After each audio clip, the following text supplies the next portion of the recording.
finalement, on doit agir parce qu'on a peur, ou est-ce qu'on peut agir parce qu'on construit, parce qu'on a effectivement des références de réussite? Vous avez ça en magasin?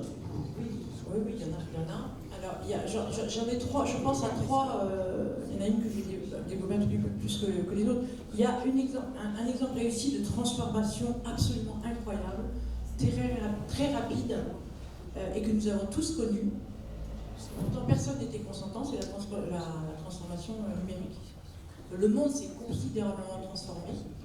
Communication, stockage de données, archivage, économie, flux financiers, c'est absolument incroyable, parce que quand on pense à ce que le monde est avant, enfin la transformation du monde, entre... Essayez d'imaginer que vous racontez à quelqu'un de 1940 ou 1950 ce que nous vivons aujourd'hui, c'est impossible. C'est une transformation fondamentale.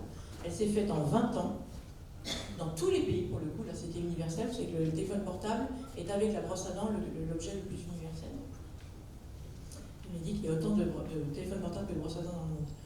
Et ça s'est fait avec des difficultés. Mais je veux dire, ça a été possible. 20 ans, c'est très court.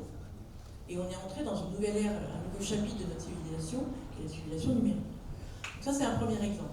Le deuxième exemple, moi, celui que j'adore, parce que pour moi, il est inspirant, et il est aussi inspirant de l'idée du grand défi que j'ai évoqué tout à l'heure, c'est l'exemple de l'Europe en 1945. En 1945, on a des peuples européens qui se détestent, qui se haïssent. Ça fait quand même plusieurs centaines d'années qu'ils règlent leurs différends et leurs rapports de force avec des armes. Ça fait des milliers, des millions, des centaines de millions de victimes, siècle après siècle. Et ils arrivent à un moment d'épuisement. Et puis il y a quelques hommes absolument géniaux qui se disent, au lieu de chercher à résoudre nos différends, parce qu'on n'y arrive pas, visiblement, on va chercher notre intérêt commun. L'intérêt commun étant la paix, évidemment. Et pour défendre cet intérêt commun, il faut générer d'autres intérêts communs qu'on doit défendre matériellement. Et c'était le charbon et l'acier. En 6 ans, on est passé de la fin de la Seconde Guerre mondiale à la CECA, qui est fondatrice, évidemment, de la construction européenne. Moi, je suis 6 ans, on dit, je pense que c'est. Vous imaginez qu'on règle le problème climatique, en 6 ans.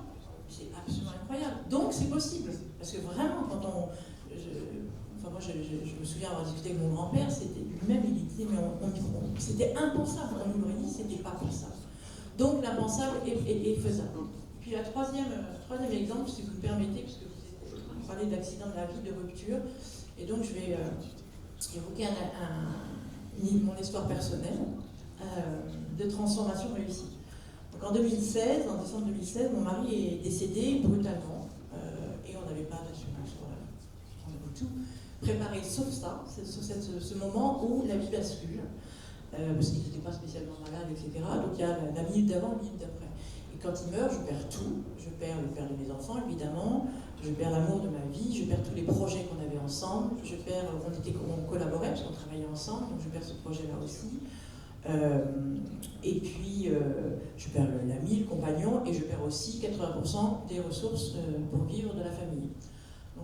Et donc là, très franchement, l'envie, c'est de dire, bon, ça y est, c'est fichu.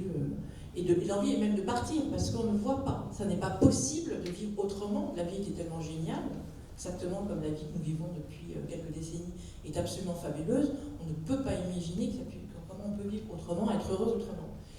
Et puis, le seul problème, c'est que j'ai 3 enfants, qui avaient à l'époque 4, 5 et 8, et que je ne pouvais pas leur dire, écoutez mes chéris, voilà, c'était bien, mais c'est terminé, votre papa n'est plus là, et puis on n'a plus les moyens, etc.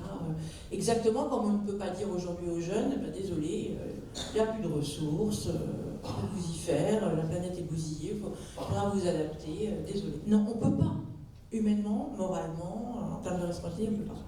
Et à partir de là, la seule ressource, la seule idée qui m'est venue, c'est de dire, on va l'inventer, cette suite, et donc de repartir du récit. Et je crois que les assureurs, d'ailleurs, ont un rôle très important dans le récit. On a besoin aujourd'hui de récit.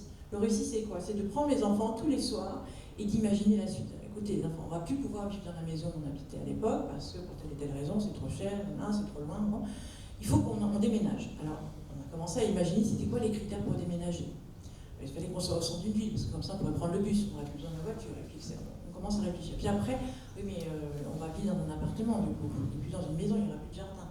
Et puis ça sera plus petit, parce que, ah ouais, mais il y a les lits superposés, alors on va prendre des lits superposés, etc. Et on a construit notre histoire, de mois en mois. Et puis du coup, quelques mois, enfin, un an plus tard, quand on a déménagé, l'histoire était écrite, et ça s'est fait facilement, d'une certaine manière.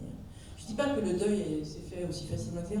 Il n'empêche que le fait d'avoir un récit collectif, en l'occurrence l'organisation familiale, a été quelque chose de transformateur.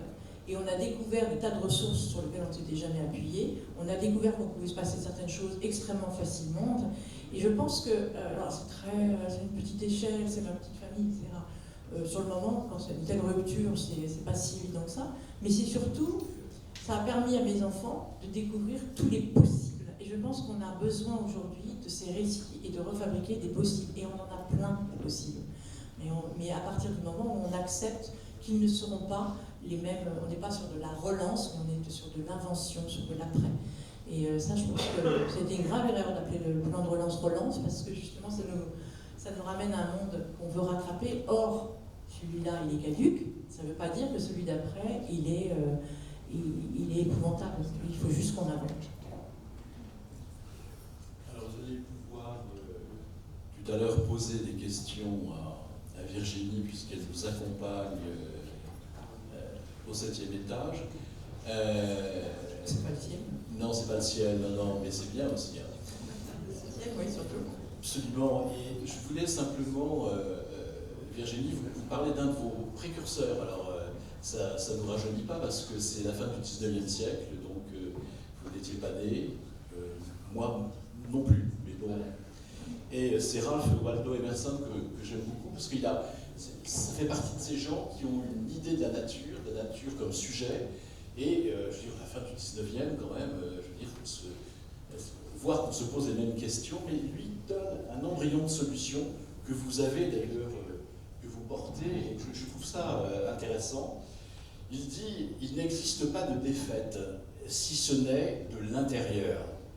Il n'existe réellement aucune barrière insurmontable, si ce n'est notre propre faiblesse naturelle, quant au bout poursuivi. Ça veut dire tout simplement que, pour parler vulgairement, il faut simplement avoir des couilles, donc, et avancer. Ça me fait penser à une autre formule, qui est celle de mon beau-père, Paul-Émile Victor, et qui disait « Le seul échec dont on soit sûr, c'est la chose qu'on ne tente pas ». Et je la trouve elle est pas mal, et elle fait un assez écho. Très bien. Alors, encore une fois, il faut le lire, hein, il faut ouvrir les pages, bien sûr, mais franchement, c'est passionnant. Il y a des images. Il y a des images, oui, mais il y a aussi des explications et des schémas qui sont extrêmement intéressants. Voilà, c'est santé, environnement, notre avenir. Il y a un chapitre sur le vieillissement, puisque oui. Un énorme chapitre sur le vieillissement, puisque ça, je pense que c'est un sujet qui vous intéresse et qui vous concerne particulièrement. Absolument, ça fait partie aussi de notre avenir. Voilà. Non, mais j'essayais de faire une conclusion sympa, mais il y a 15 trucs que j'ai fait ça. Alors, je vais essayer de faire un truc plus sympa. L'économie de partage, c'est aussi autour d'un verre. Et au livre ouvert et ouvert, l'arrivée est facile, il fait soif, on se retrouve au 7e étage. Super, merci beaucoup.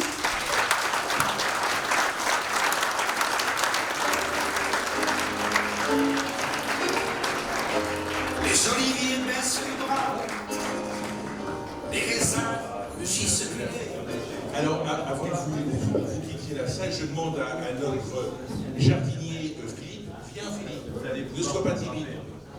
Alors, Philippe le jardinier, c'est lui qui fera les photos au 7e étage, dans un petit décor qu'il a conçu lui-même. Et d'ailleurs, Philippe est un taiseux. Vous voyez ? Non, c'est pas vrai. C'est un taiseux, et quand il voit les plantes, il dit « chute, ça pousse ». Et donc, rendez-vous au 7e étage.